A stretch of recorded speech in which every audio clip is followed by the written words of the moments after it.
Second maître, Etam Augustin Assong, matricule M3S, bas 17151.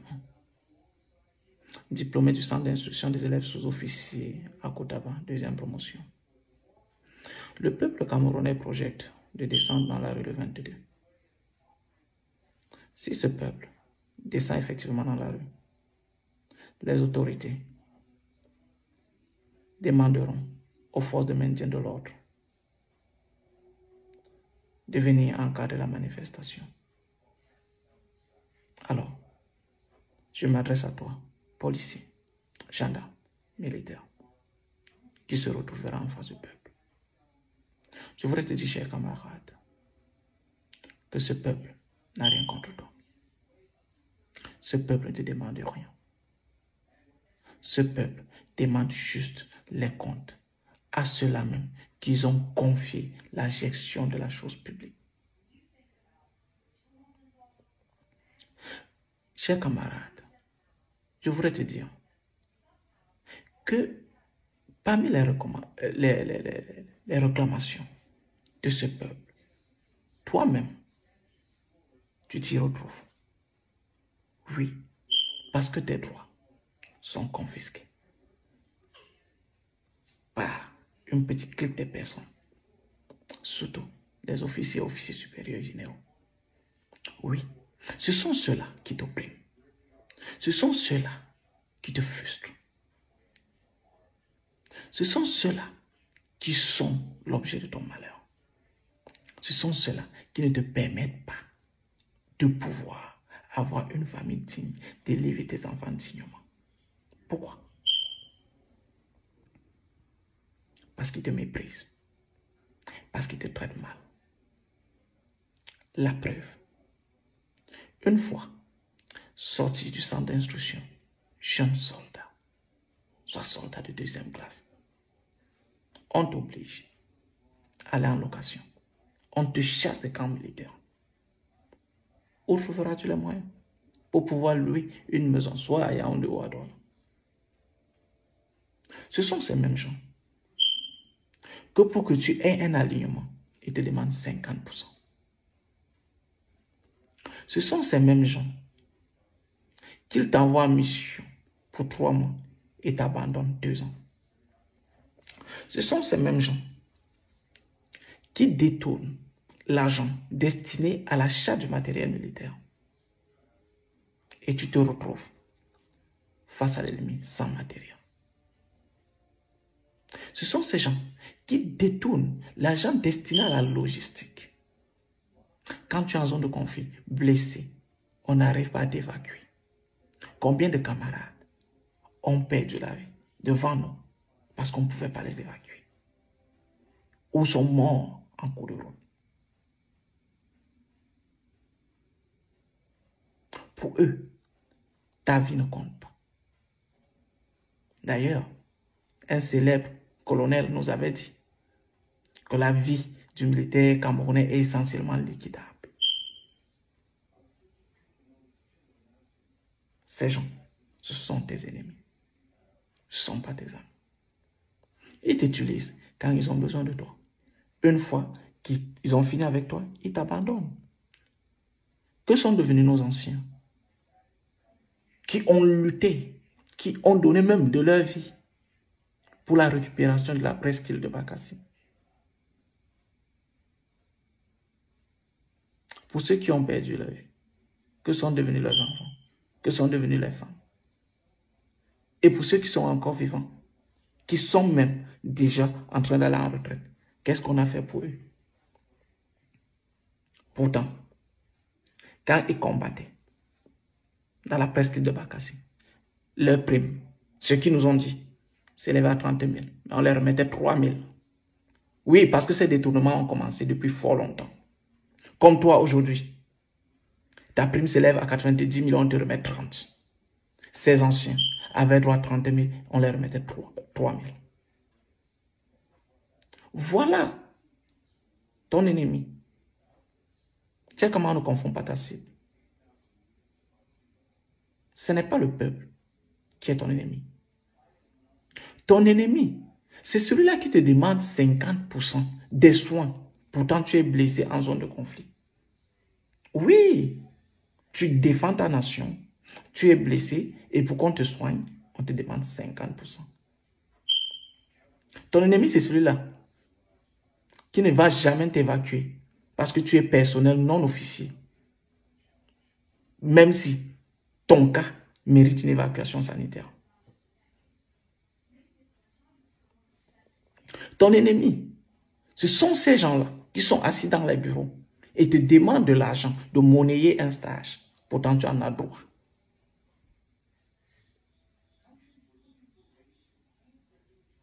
Ton ennemi, ce n'est pas le peuple qui sera dans la rue.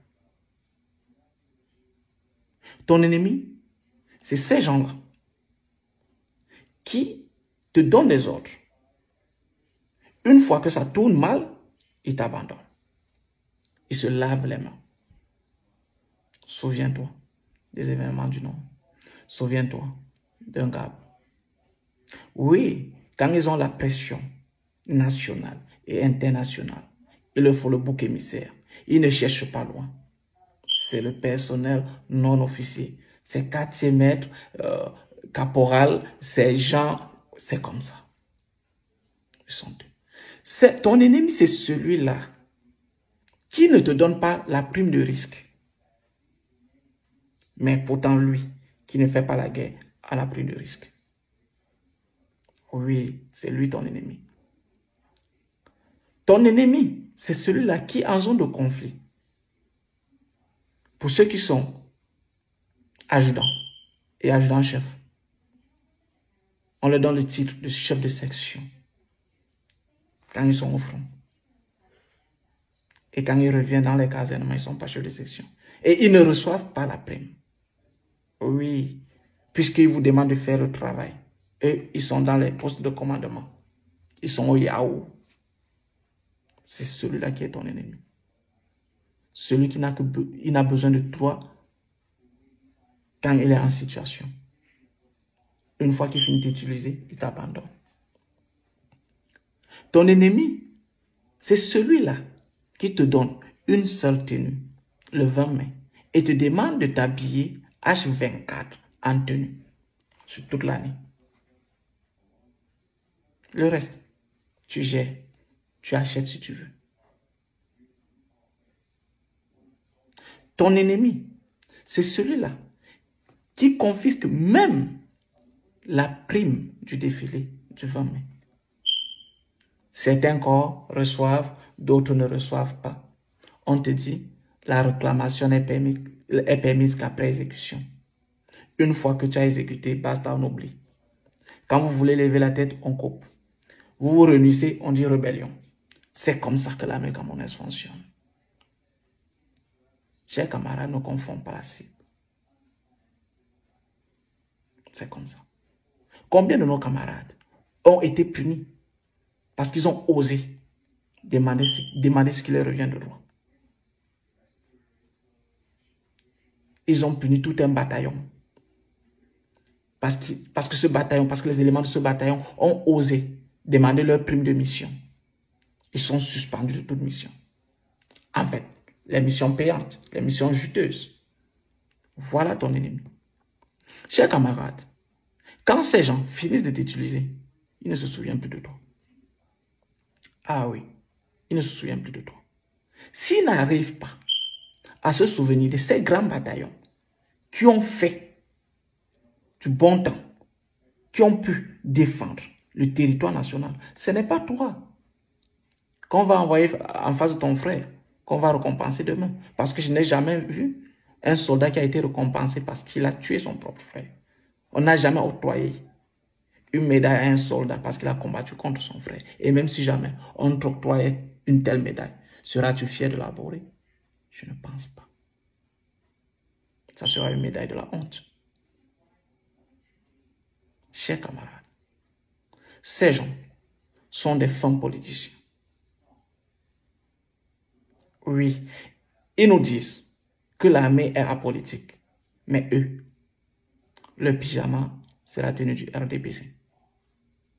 La preuve, quand il y a élection, ils nous baladent de poste de bureau de vote en bureau de vote pour aller voter. Je te demande, chers camarades, de faire comme moi. En 2018, quand on m'a contraint de voter sans carte d'électeur, je n'ai pas refusé. Je suis allé, j'ai voté contre.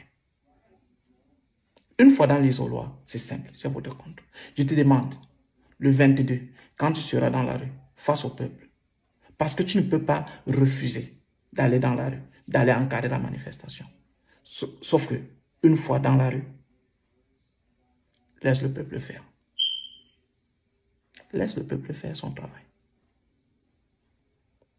Oui, c'est de ça qu'il est question. Parce que ces gens, je te rappelle, quand tu vas commettre un acte, toi seul endosseras la responsabilité pénale. C'est bien inscrit dans le préambule du règlement de discipline générale. Oui, le subordonné qui obéit à un ordre est responsable, endosse la responsabilité pénale de cet ordre. C'est clair. Et souviens-toi que quand ces gens ont la pression internationale, ils cherchent toujours un bouc émissaire. Oui, le bouc émissaire. Et ils ne trouvent pas loin. C'est nous. Ils ne vont jamais citer un officier supérieur. Non.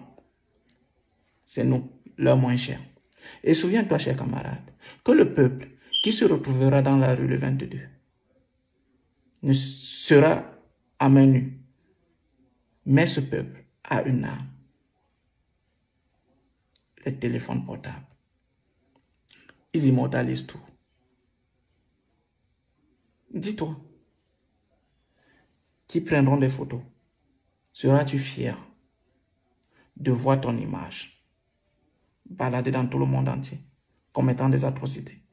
Je ne pense pas. Que diras-tu à ton enfant? Et même si ce régime te protège, il ne sera pas éternel. Tu pourras répondre de tes actes tôt ou tard. Chers camarades, ne confonds pas ta cible. Ta cible, ce n'est pas le peuple qui descendra dans la rue le 22. Ta cible, ce sont ces gens qui ont taillé le règlement de discipline générale en leur faveur, qui ont tout fait pour que le personnel non officier n'ait rien. Oui, bien sûr. Tu bosses toute ta carrière pour pouvoir passer officier. Après, on te sort une histoire de sous-officier de carrière. Oui. Je connais des anciens qui ont déjà passé plus de 12 ans dans le même galon d'adjudant-chef parce que le règlement est contre eux. Tu as eu tous tes diplômes militaires.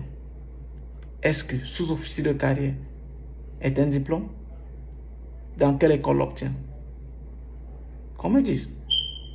Dans l'école où on obtient je ne sais pas si c'est un diplôme ou l'attestation de sous-officier de carrière. Ils le font savamment pour prendre qui ils veulent. Et comme c'est une armée de mafia, une armée corrompue, alors ils prennent les privilégiés. Quand tu n'es pas dans leur réseau, basta, tu es de côté. C'est comme ça que ça fonctionne. Sache, chers camarades, que ces gens ne sont pas tes amis. Eux-mêmes, ils le disent. Ils disent, le seul mot qu'ils savent bien dire en anglais, officer and God. C'est ça. L'officier, c'est Dieu chez eux. Ça veut dire, toi, tu n'es rien. Tu n'es rien. Absolument rien. Chers camarades, nous avons tous besoin de ce changement. Parce que si le peuple obtient ce changement, la réforme se fera partout, même à l'intérieur de l'armée. Plus rien ne sera comme avant. Oui. Tout sera basé sur le mérite. Tu n'auras plus besoin de négocier pour aller effectuer une mission payante. Bien sûr. C'est injuste. Chers camarades, je connais tes frustrations. Je connais ce que tu traverses. Je te le répète, ce n'est pas le peuple qui est à l'origine de ton malheur. Ce n'est pas le peuple qui est responsable de ce que tu vis. C'est bien ce gouvernement. Une fois dans la rue le 22, sois du bon côté. Soit tu choisis de continuer à souffrir, soit tu fais le choix du changement. Rendez-vous le 22. Je compte sur toi.